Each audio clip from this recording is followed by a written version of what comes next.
Hey everybody, this is Friendship Club's Friendship Exchange, brought to you by Nike and St. Alfred.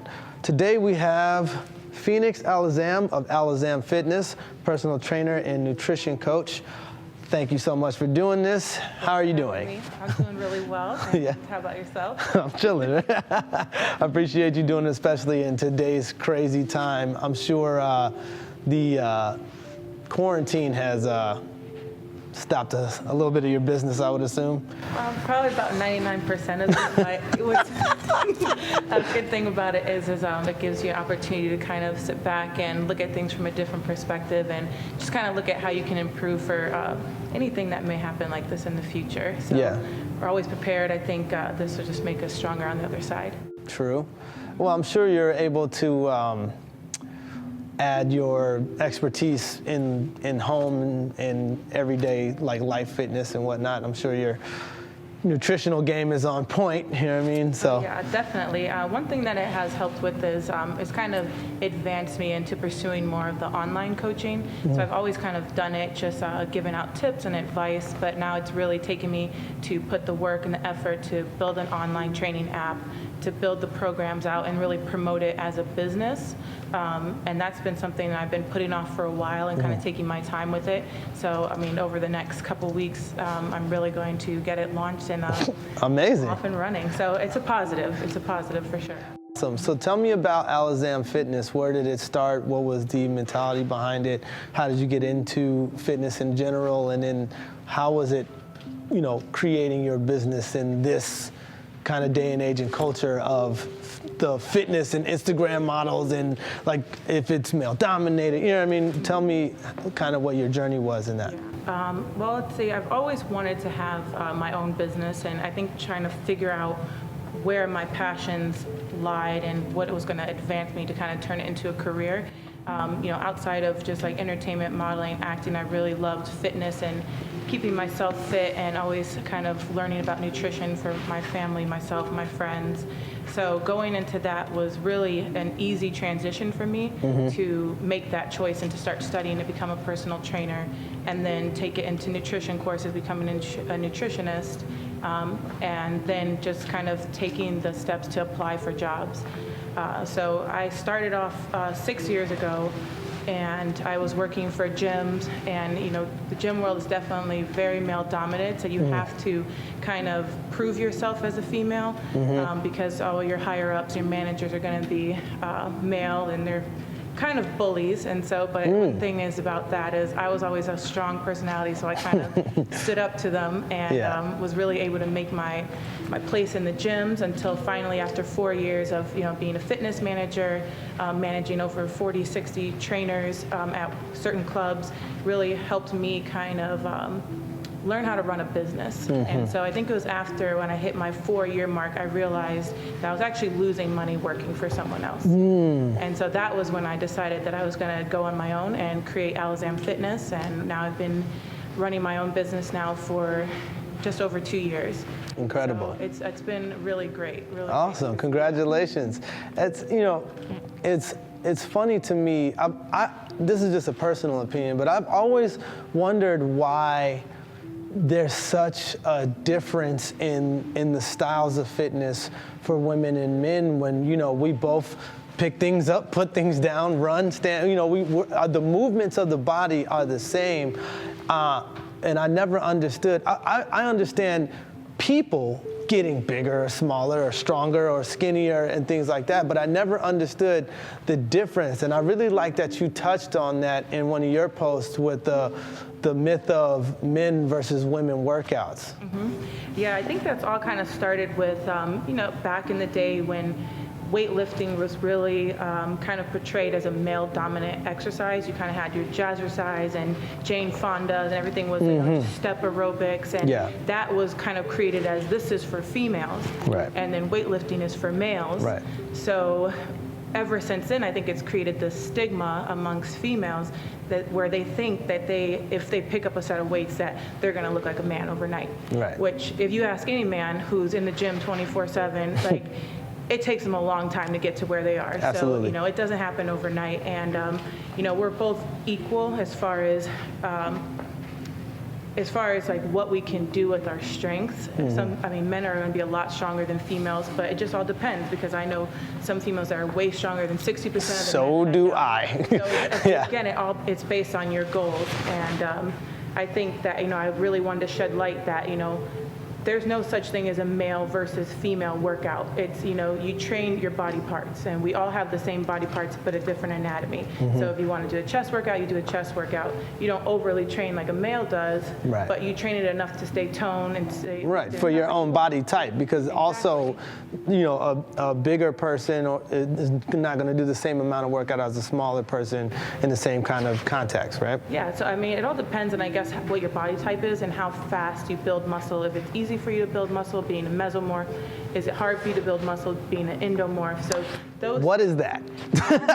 You have endomorph, mesomorph, and ectomorph. So it's just like the 3 different body types. One is going to be a really tall, lean stature that it's very hard for them to put on weight, put on muscle, so they have to do a lot with nutrition and a lot with weight training in order to see any kind of gains. Okay. A mesomorph is somebody who can conform, who can gain weight easy, lose weight fast, put on muscle easy, and lose weight fast. And then you have an ectomorph, who is a really stocky guy who's just like... It's hard to keep it off. So it's hard to keep it off. So they have to do a lot, and if they want to lose it, and they don't have to do too much if they want to gain it. Exactly. Got it. So knowing what your body type is really helps you understand what kind of workouts are going to be right for you to do. Can you just tell by looking at somebody what's mine? You're a mesomorph for sure. But see, here's the thing: is if you're a mesomorph, like you have to work for it. Like it's not just going to come by doing nothing. Right. So if you do nothing, nothing's going to happen. But if you actually put the effort into it, then you're going to have exactly... No excuses! I keep trying to have excuses, but everybody just keeps showing me that just got to put the donuts down. You have to put the donuts down. It's going to be hard for me in this kind of climate. It's like I can work out all crazy, super hard, but then it's just like, them donuts looking mighty tasty. Well, that's the one thing I've realized as being a mesomorph of myself. I consider myself a mesomorph. Is once you get to a place and you have a little bit of discipline, then once you're at a place where you want to be, then you can have the donuts because you know what you need to do to burn it off, and your body's not going to hold it. But until you get to that place and build that metabolism or that muscle definition or integrity, you just got to watch what you eat, and you really got to focus on lean proteins, carbs, and lots of exercise. Another thing most people might not know about you, or I think everybody that knows you knows that you're also an avid sneaker fan and sneakerhead. You've been around in the Chicago sneaker scene for, I don't know, over 10 years, I would say. That's making it light. I was speaking with another friend of ours that we had on the special about the kind of the same situation of these made up gender roles of women's shoes and men's shoes, where I've always, in my opinion, thought, it's a shoe. You put it on your feet. If you make this Air Max, I don't understand why there's a difference between, this could be a woman's shoe or a man's shoe. It's just a Nike, it's a shoe. And I've always noticed that the people I know, including you, I've known you over 10 years, we all kind of want the same thing. We just want it in our size, right? For sure. But how do you feel about like that section of for lack of a better word, feminizing of a shoe instead of equalizing? Like, do you like the fact that there's women's shoes and men's shoes, or would you rather, or is your opinion in the center? Yeah, mine is definitely pretty equal when it comes to it. I think you have more of your tomboy girls, you have more of your feminine girls who are always going to go for the pink and glitter sneaker, and then you have the ones who are going to go for the cool colors or the classics, you know. And so I'm more of the cool colors, the classics, someone who's grew up listening to hip hop, who's in dance and break dancing. You kind of go with like the classic shoe, and it's just something you wear in your everyday lifestyle. Right. And it's kind of been like, part of it was always a little bit annoying because I feel like whenever you see a female rocking a dope kick, you automatically think her man got it for her. And I always was like, I always got my own shoes and my own sneakers. Yeah, I know. So that's like the one thing. It's like, they act like you don't know what you have on your feet. Right. And, like, who got you those? Exactly. Yeah, that's So got to be irritating. that's like the only annoying thing, and I think that's kind of why maybe they came out with a lot of these pink and glittery shoes, just so it can kind of suit everybody, which is great. Yeah. But you're always going to catch me in a classic shoe. For sure. I'd say, or a fresh colorway. I can see, I like that perspective because I can see people seeing you in like a Air Max that's got the more of a masculine colorway, and then assuming that, you know, you're matching with your guy or whatever instead of just liking the shoe. So I think that's an interesting perspective. But don't get me wrong, I love the twin, you know. Yeah, totally, but we're, like definitely unique, and we know how to pick out a shoe. absolutely, and I don't think that there should ever even be a question of that. I think that it's important for people to just, in a sense, have the variety that they need. Like, you know, how would you like would you like say, you know, the Travis Scott Nike, would you like that to come out in the women's colors, or would you just like it to be in your size, the way it comes? I would just like, you know, my size. I think you're interested and you want to buy it because it's the original and that's how it was created. And Yeah. there was no labels, male versus female slapped on it. So Yeah. you just want to be able to go to the store and get Say. a 7.5 if that's what you wear. And Right. be like, you know, not like, oh, there's only 12s here. Yeah. So that's all I care about is, do you have it in my size, and can I get it not marked up $5 million? Yeah, You know? no, totally. That's the only thing I'm worried about. Yeah. It's funny to me that you touched on the ability to even buy a sneaker. Like I know that today's day and age, because of the internet and because, you know, basically you can just Google whatever shoe you want, and if you got $5,000 to pay for the shoe, you can get whatever you want. But I feel like the chase of, you know, finding the sneaker or finding the store that has it, and all of that kind of went out the window, and now it's just like kids who are trying to, you know, make their money off of it, which I think that we created an entire new culture, an entire new way to make industry, and I love it. And I also love the fact that it put a level of expensive-ness or importance on our culture. Now there's some kid that, you know, made $100,000 in a year off of Supreme and off of, you know, Nike shoes. Mm-hmm. So, thoughts? Yeah.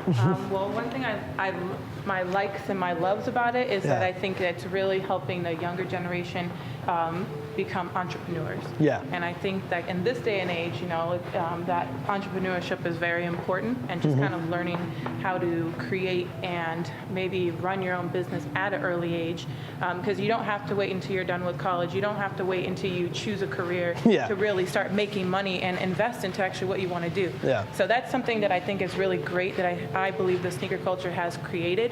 Now the things that are kind of annoying is just like, it is going to be the higher markups on the shoe that you want, you know, that retails at $150, but now you have to spend $1,000 for it. Right. So I think that part is definitely annoying. If you don't have a plug and you can't get it at retail, then you're either forced to not have the shoe, or you're forced to pay the money.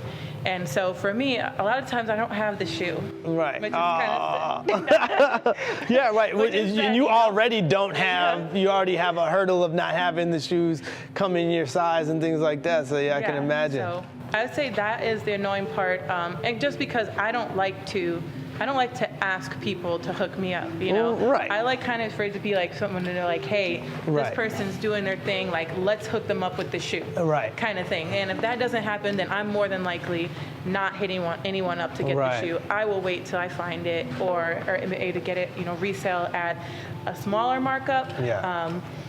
Than that full value price. So that's like another pro, I would say, to it. Maybe another con is that it's happening so much now that it's actually oversaturating the market. And so things are kind of the free market is gone. It's more just like who's got the biggest dollar or who's got the plug. Pretty much the average person is kind of stuck unless he wins a raffle. Right? For sure. I think, unless it's a certain brand. And I think it's kind of made the hype around certain brands that the other brands aren't really as, I guess, valued, or as, what's the word I'm looking for? They're not really sought after as much if it's, you know. If it's not exclusive and things like that. But I mean, so what's the fix? How do we get to a space where we kind of equalize it without devaluing the, the culture of it? I think that ultimately just having friends in high places that can continue to give everybody and give everyone an equal opportunity to get the shoe. And then for those, who want to continue to sell and resell are still able to make a business off of it. I think trying to find a balance between that is good. I know for me, it's hard sometimes trying to even gain access to a shoe. Yeah. And it's funny when you know that you should be the one wearing that shoe. Yeah. You're like, that shoe should be on my foot right now. Yeah. And I can't even get it anywhere. Right. So like that, I think that's the only thing. But honestly, I think it's created a lot of jobs for people that probably wouldn't have jobs normally, and for kids to be able to grow into entrepreneurship. So overall it's a plus. Right. And I think if you have a plug, you just got to really use that plug and not be afraid to. Do you think that maybe they should just make more? That would be great, but then the exclusivity of it. Right. Would be You want the exclusivity, but then if you can't get it, you press. Yeah. So it's kind of a duality. There needs to be a list. Like everybody needs to be on that list of the first responders to get the shoe. Yeah. And then everyone else after that, because you know who you are, who should be wearing the shoe. Right. As long as you're in your community, like. If I think about like this shoe is coming out, like who would I send it to? Right. Like, you would be on that list. Right. I should be on that list. So I think then if everybody's happy, then they're happy. Yeah. And let the younger people make money. So as far as as someone who makes their bones in their business in fitness, what's it like?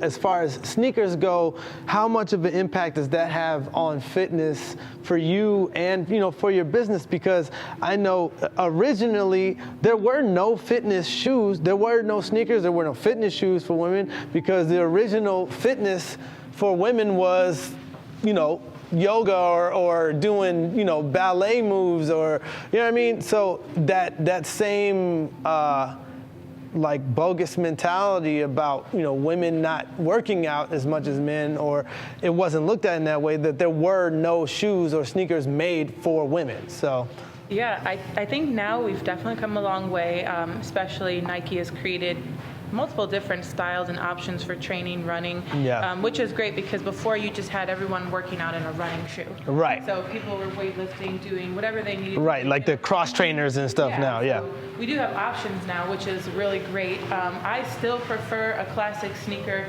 even over the training shoes because I like to look fly when I'm in the gym, and I like to, have good fits for my videos. And it's like, so I'm not the normal, let me get a training shoe and work out in my training shoe. I'd probably just be working out in these. So a lot of my exclusive sneakers don't last very long because within 2 months they're all tear them up. People will look at me like I'm crazy. So I feel bad in that sense that for me a shoe is a shoe. Yeah. And it's like I just want it for it to look nice during. I wish it could stay in the box forever. Yeah. But Are you one of those don't crease my joints? No, I'm not, and I wish I was, because then I think they would last longer. Yeah. I'm wear it until I'm sick of it, and then find another one. Right. And then that one goes in the box. I clean it up, and then.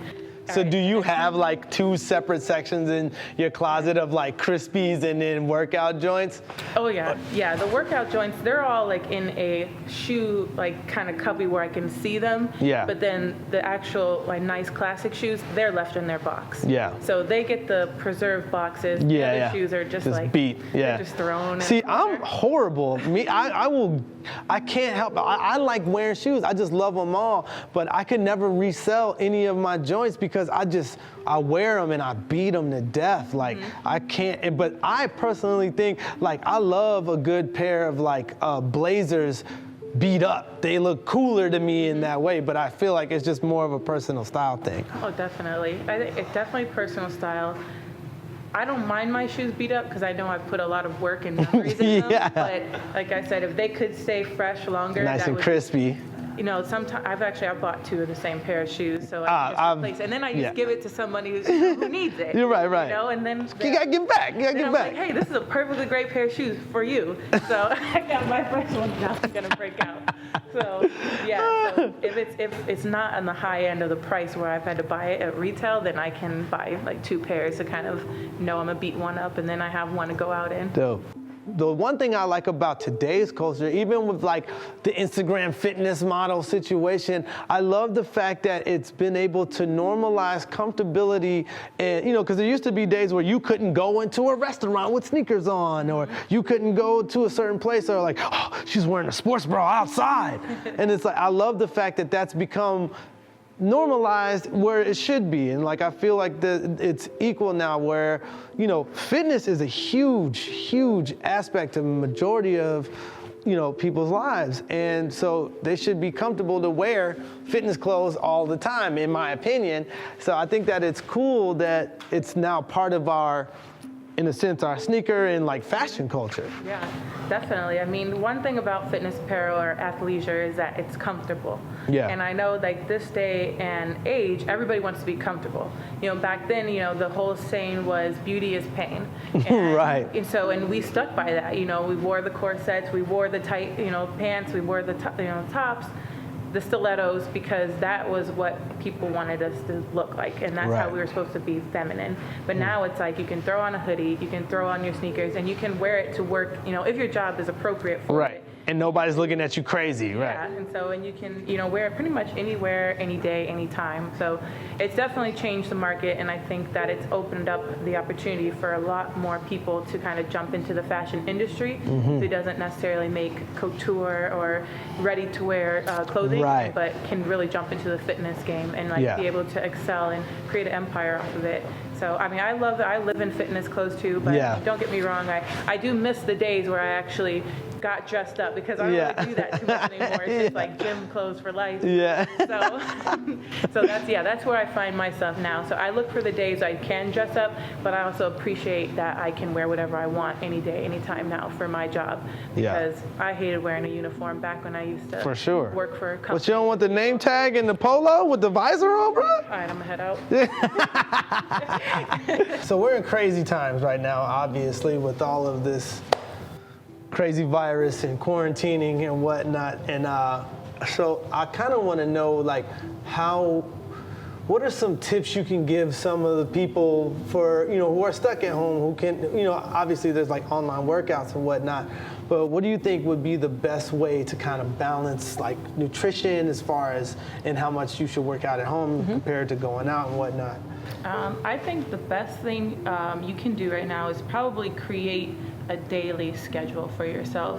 Since we really don't have an agenda right now, things can kind of get a little crazy or just like out of hand, and you don't really know what to do with your day. So I think that if your plan was to kind of start a new fitness journey prior to all of this happening, still stick with that, because you can do plenty of things at home, and there's tons of things online that you can use. And you could definitely go to trainerized.me/Alazam Fitness and get your own home workout plan, or hit me up and get a nutrition plan, and where I can create tons of home workouts customized for you and for whatever your goals are, and we can utilize what you have around the house to still stay fit and active. So I think that, with that being said, is maybe schedule that time in throughout your day.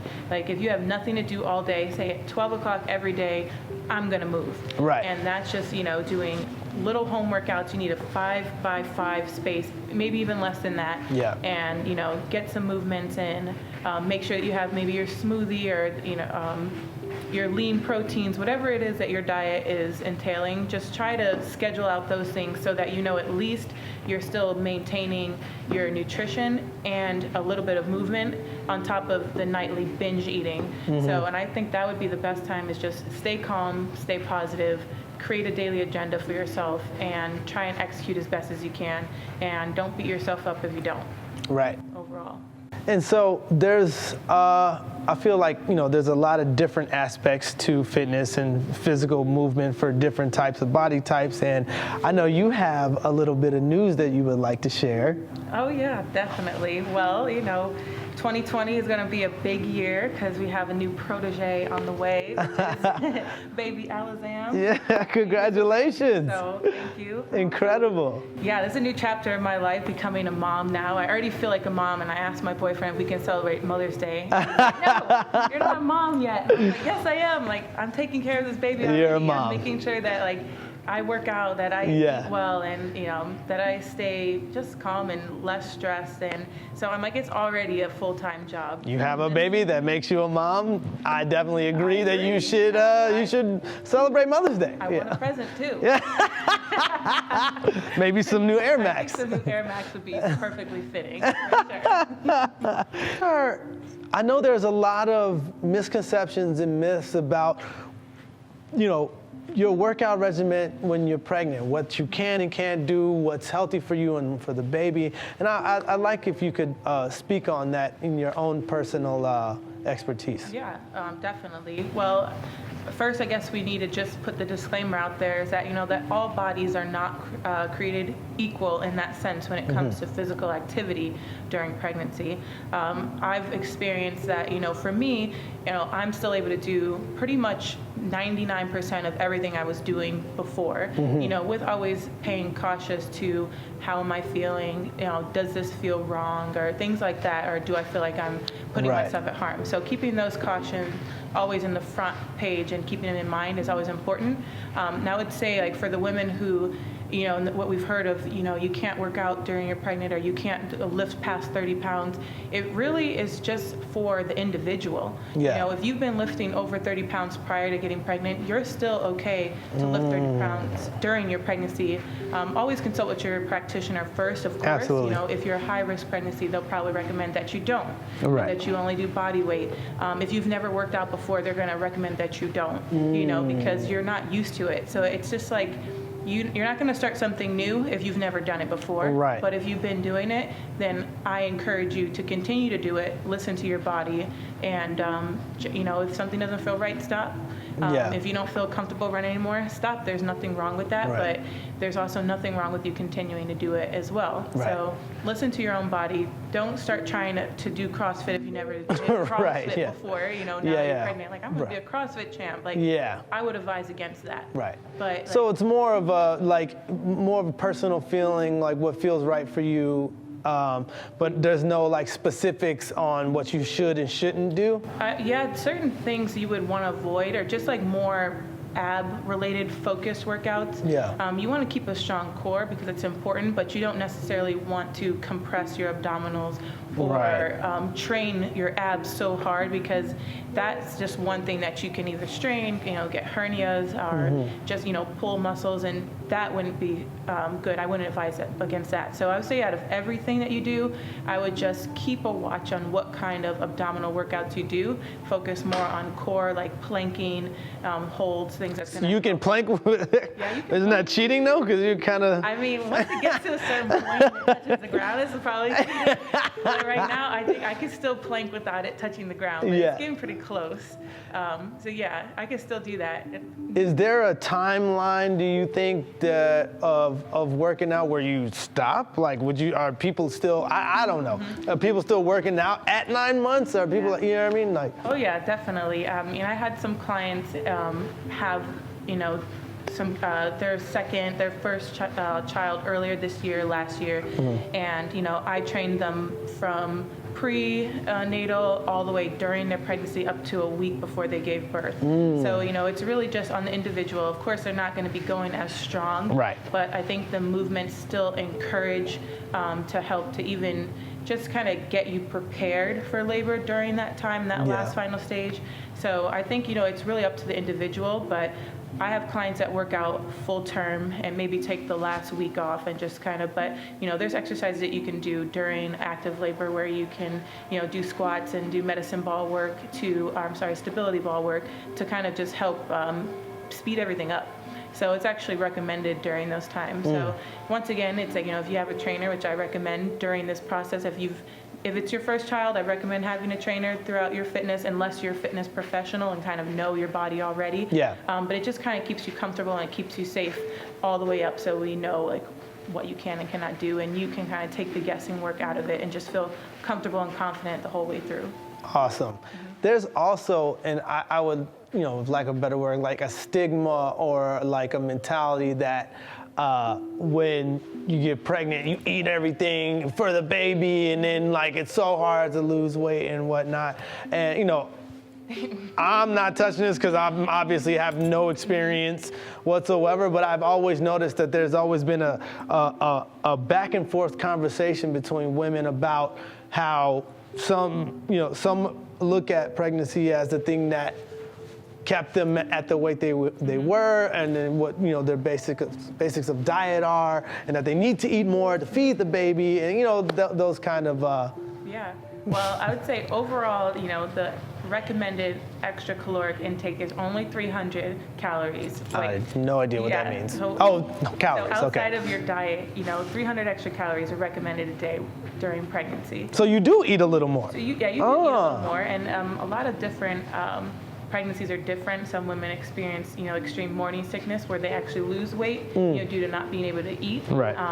Or just not even being able to keep things down. And then you have some women who, overeat because they can't turn off that switch. Yeah. So I've kind of been very blessed to say I haven't experienced any morning sickness, so I have had a well-balanced diet. I've had some weird cravings, nothing like too out of the ordinary, but I would say the hardest thing for me is just not having an appetite. Like telling myself, you need to eat something when you don't crave anything. Right. So I know that's not the case for a lot of people. Right, everyone's different, right. Yeah, they can crave everything. So I really don't crave anything, and so that's like trying to figure out what I'm going to cook for dinner can sometimes be a very big challenge. Right. But when I do want to eat, I'll blame it on the baby. I'm like, this is fault. This second piece was for the baby. So I have no shame in my game. Everything's the baby's fault until it's gone, until it's out of me, So that is hilarious. Yeah.